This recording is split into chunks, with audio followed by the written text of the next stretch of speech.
Hello മക്കളെ, അപ്പോൾ നമ്മളുടെ +1 ബയോളജി എക്സാമിന് ഒരു 15 മാർക്ക് നിങ്ങൾക്ക് ഉറപ്പിക്കാൻ പറ്റുന്ന കുറച്ച് ക്വസ്റ്റ്യൻസ് ആണ് മിസ് ഇങ്ങനെ കൊണ്ടുവന്നിട്ടുള്ളത്. അപ്പോൾ ഈ ക്വസ്റ്റ്യൻസ് എന്ന് പറഞ്ഞിട്ടുണ്ടെങ്കിൽ ഏറ്റവും കൂടുതൽ റിപ്പീറ്റ് ചെയ്തിട്ടുള്ളത് ഏറ്റവും ഷുവർ ആയിട്ടുള്ള ക്വസ്റ്റ്യൻസ് ആണ്.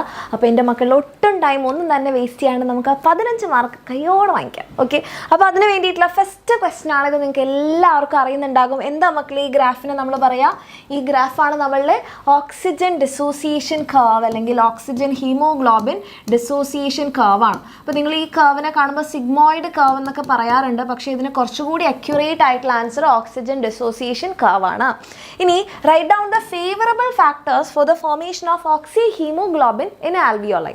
അപ്പോൾ നമ്മളുടെ ആൽവിയോളൈയിൽ നമുക്കറിയാം എന്താണ്, ഓക്സിജൻ നിറയെ ഉണ്ടാവും അല്ലേ. അപ്പോൾ അവിടെയാണ് ഏറ്റവും കൂടുതൽ ഓക്സി ഹീമോഗ്ലോബിൻ്റെ ഫോർമേഷൻ നടക്കുന്നത്. അപ്പോൾ അവിടുത്തെ ഫേവറബിൾ ഫാക്ടേഴ്സ് എന്ന് പറയുമ്പോൾ partial pressure of oxygen high ആയിരിക്കും, ആൻഡ് ബാക്കി എല്ലാം low. Partial pressure of carbon dioxide low, and temperature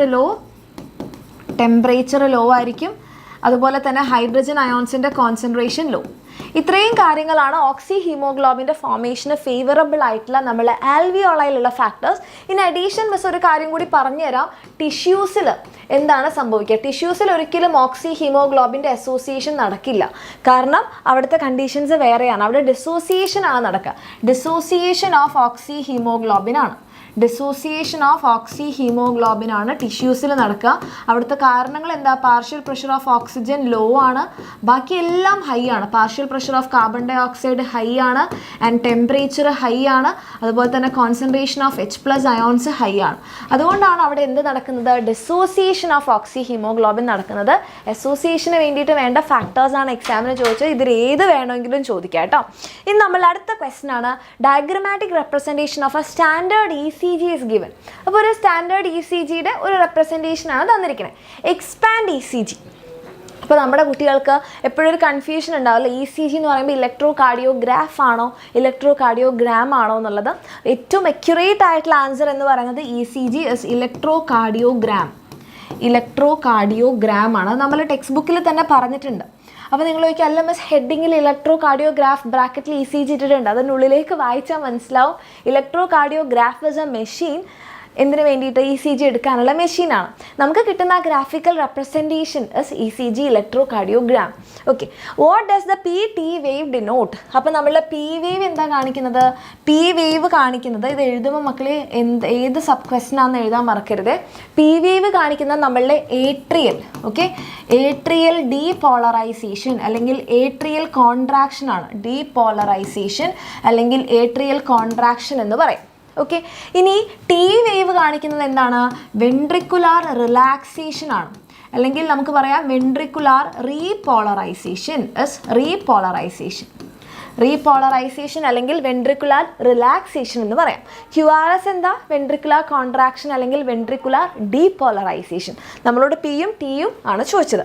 ഇനി mention the clinical significance of ECGനെ കൊണ്ട് നമുക്ക് എന്ത് ക്ലിനിക്കൽ സിഗ്നിഫിക്കൻസ് ആണ് ഉള്ളത്? നമ്മൾ നെഞ്ചുവേദനയാണെന്ന് പറഞ്ഞ് ഡോക്ടറെ അടുത്ത് പോയി കഴിഞ്ഞാൽ ഡോക്ടർ ആദ്യം പറയും ECG എടുക്കാൻ. അപ്പോൾ അതിനെന്തോ ക്ലിനിക്കൽ സിഗ്നിഫിക്കൻസ് ഉണ്ടല്ലേ. അതിലൊന്ന് എന്ന് പറഞ്ഞിട്ടുണ്ടെങ്കിൽ variation in the shape of A standard ECG. ഇതാണ് നമ്മളുടെ സ്റ്റാൻഡേർഡ് ECGയുടെ ഷേപ്പ് അല്ലേ. ഈ ഷേപ്പിൽ എന്തെങ്കിലും വേരിയേഷൻ ഉണ്ടെങ്കിൽ അത് കാണിക്കുന്നത് പോസിബിൾ അബ്നോർമാലിറ്റീസ് ആണ്, which shows possible heart diseases. നമ്മളുടെ ഹാർട്ടിന് എന്തോ കുഴപ്പമുണ്ടെന്നാണ് ഈ ഷേപ്പിൽ വേരിയേഷൻ ഉണ്ടെങ്കിൽ കാണിക്കുന്നത്. ആൻഡ് രണ്ടാമതായിട്ട് നമുക്ക് ഈ QRS കോംപ്ലെക്സ് കൗണ്ട് ചെയ്ത് കഴിഞ്ഞാൽ നമ്മളുടെ ഹാർട്ട് ബീറ്റ് കിട്ടും. Okay, by counting QRS complex we can obtain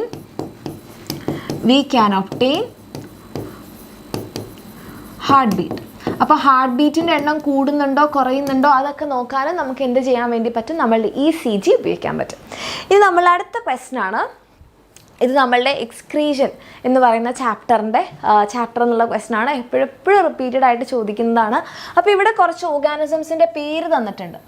നമ്മളോട് പറഞ്ഞിരിക്കുന്നത് അവരെ കറക്റ്റായിട്ട് ഇങ്ങനെ ഓരോ ടേബിളിൽ എഴുതാൻ വേണ്ടിയിട്ടാണ്. അപ്പോൾ നമുക്കറിയാം മോണോടെലിക്, യൂറിയോടെലിക്, യൂറിക്കോടെലിക് എന്നൊക്കെ പറഞ്ഞാൽ എന്താ മക്കളെ? അത് ഇത്രയേ ഉള്ളൂ. അവരുടെ എക്സ്ക്രീറ്ററി പ്രോഡക്റ്റ് എന്താണോ അതിൻ്റെ ബേസിലാണ് അവരെ നമ്മൾ അങ്ങനെ പറയുന്നത്. അപ്പോൾ അമോണിയാണ് എക്സ്ക്രീറ്ററി വേസ്റ്റ് എങ്കിൽ നമ്മൾ അവരെ പറയും മോണോടെലിക്. ആൻഡ് യൂറിയാണ് എക്സ്ക്രീറ്ററി വേസ്റ്റ് പ്രോഡക്റ്റ് എങ്കിൽ നമ്മൾ പറയും യൂറിയോടെലിക്. യൂറിക് ആസിഡ് ആണെങ്കിൽ ദാറ്റ് ഈസ് യൂറിക്കോടെലിക്. അപ്പോൾ നമ്മളോട് എക്സാമിന് ചോദിച്ചിരിക്കുന്നത് അതല്ല, നമ്മളോട് പറഞ്ഞിരിക്കുന്നത് ഇവരെ കറക്റ്റ് കോളം ആക്കിയിട്ട് ഓരോ ഓർഗാനിസംസ് എവിടെ വരുന്നു എന്ന് എഴുതാനാണ് പറഞ്ഞത്. അപ്പോൾ മാമൽസ് നമ്മളെല്ലാവരും യൂറിയാണ്, അപ്പോൾ മാമൽസ് ഇവിടെ വരും. പിന്നെ ബോണി എന്ന് പറയുമ്പോൾ മിസ് പറഞ്ഞിട്ടുണ്ടായിരുന്നു അമോ അല്ലേ? ബോണി ഫിഷസ് എന്ന് പറയുമ്പോൾ അമോണിയയിലാണ് വരിക, ബോണി ഫിഷസ്. ഇനി നമ്മളുടെ ബേർഡ്സ് യൂറിക് ആസിഡ് ആണ്. ബേർഡ്സ് അവർക്ക് വാട്ടർ മിനിമൈസ് ചെയ്യണം അല്ലേ? അവർക്ക് അധികം വാട്ടർ കിട്ടാനില്ല, അതുകൊണ്ട് അവർ അവിടെയാണ് വരിക. ഇത് നമ്മളുടെ അക്വാറ്റിക് ആംഫീബിയൻസ്, കാരണം ഇവർക്കെല്ലാം കുറേ വെള്ളം വേണം. ഈ അമോണിയ ഹൈലി ടോക്സിക് ആയതുകൊണ്ട് തന്നെ ഏറ്റവും കൂടുതൽ വെള്ളം വേണ്ടി വരും. അപ്പോൾ മിക്കവാറും അക്വാറ്റിക് ഓർഗാനിസംസിനെല്ലാം മോണോടെലിക് ആയിരിക്കും. ഇനി നമ്മളുടെ ടെറസ്ട്രിയൽ ആംഫീബിയൻസ് ഇവിടെയാണ് വരിക. Terrestrial amphibians. ദെൻ നമ്മളുടെ റെപ്റ്റൈൽസ് യൂറിക്കോടെലിക് ആണ്.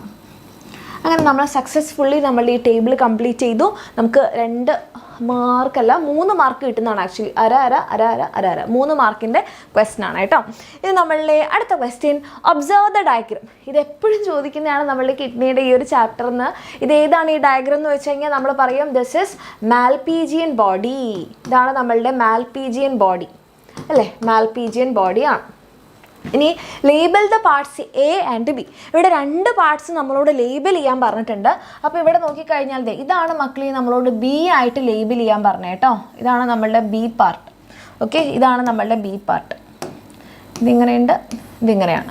ഇതാണ് നമ്മളോട് ബി എന്ന് ലേബൽ ചെയ്യാൻ പറഞ്ഞത്. ആൻഡ് ഇതില്ലേ ഇങ്ങോട്ടേക്ക് വരുന്ന ഈ ബ്ലഡ് വെസൽ, ഇതാണ് എ എന്ന് മാർക്ക് ചെയ്തിരിക്കുന്നത്. അപ്പോൾ നമുക്കറിയാലോ എയും ബിയും ഏതാന്ന്. എ എന്ന് പറഞ്ഞിട്ടുണ്ടെങ്കിൽ നമ്മളുടെ ഇതിൻ്റെ ഉള്ളിലേക്ക്, നമ്മളുടെ നെഫ്രോണിൻ്റെ ഉള്ളിലേക്ക് കടക്കുന്ന എഫറൻറ്റ് ആർട്ടീരിയോളാണ്. That is efferent arteriole. And B എന്ന് പറഞ്ഞിട്ടുണ്ടെങ്കിൽ ആ ഒരു കപ്പ് ലൈക്ക് സ്ട്രക്ചർ അല്ലേ? ആ ഒരു കപ്പ് ലൈക്ക് സ്ട്രക്ചർ നമ്മൾ പറയും Bowman's capsule. Okay, Bowman's capsule.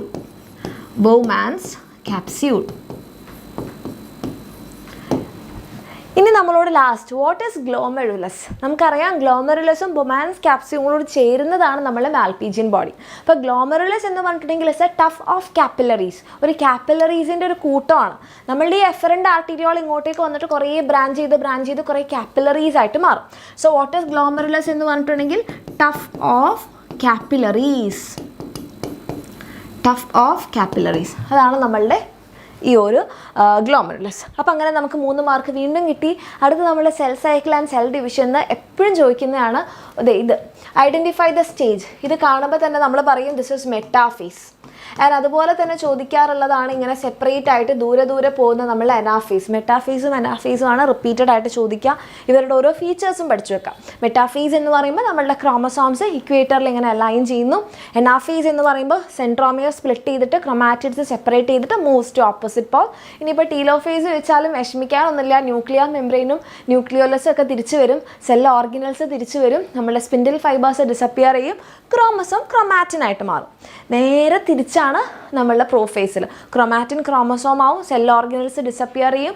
Nuclear മെംബ്രെയിനും ന്യൂക്ലിയോലസും disappear ചെയ്യും. സ്പിൻഡിൽ ഫൈബേഴ്സ് വരും. രണ്ടും ഓപ്പോസിറ്റ് ആണ്, പ്രോഫേസും ടീലോഫേസും. ഇനി നമ്മളുടെ പ്രോഫേസ് 1 ഓഫ് മിയോസിസ് 1ൻ്റെ സബ് സ്റ്റേജസും അവരുടെ ഓരോ സ്റ്റേജസിലും എന്താ നടക്കുന്നതെന്നുള്ളത് എപ്പോഴും ചോദിക്കാറുള്ളതാണ് കേട്ടോ.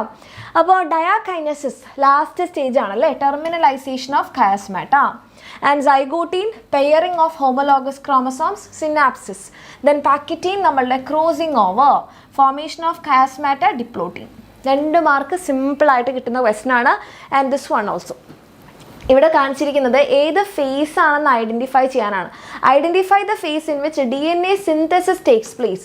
ഏത് ഫേസിലാണ് മക്കളെ? DNA synthesis. പേര് തന്നെ ഉണ്ടല്ലേ, DNA സിന്തസിസ്. അപ്പോൾ സിന്തസിസ് ഫേസ് അല്ലെങ്കിൽ എസ് ഫേസിലാണ് DNA സിന്തസിസ് നടക്കുക.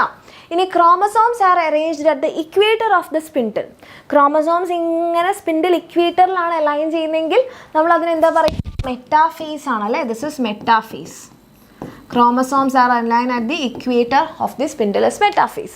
Mention 2 significant points of mitosis. Mitosisന്റെ 2 significance വെച്ച് കഴിഞ്ഞാൽ ഗ്രോത്ത് പറയാം, സെൽ റീപെയർ പറയാം അല്ലേ. പിന്നെ നമുക്ക് ഐഡൻറ്റിക്കൽ ക്രോമസോംസ് ഉള്ള ഡോട്ടർ സെൽസ് ഉണ്ടാക്കാൻ വേണ്ടിയിട്ട്, പിന്നെ പ്ലാന്റ് സെൽസിൽ കണ്ടിന്യൂസ് ഡിവിഷൻ മെരിസ്റ്റമാറ്റിക് സെൽസിനൊക്കെ ഹെൽപ്പ് ചെയ്യുന്നത്.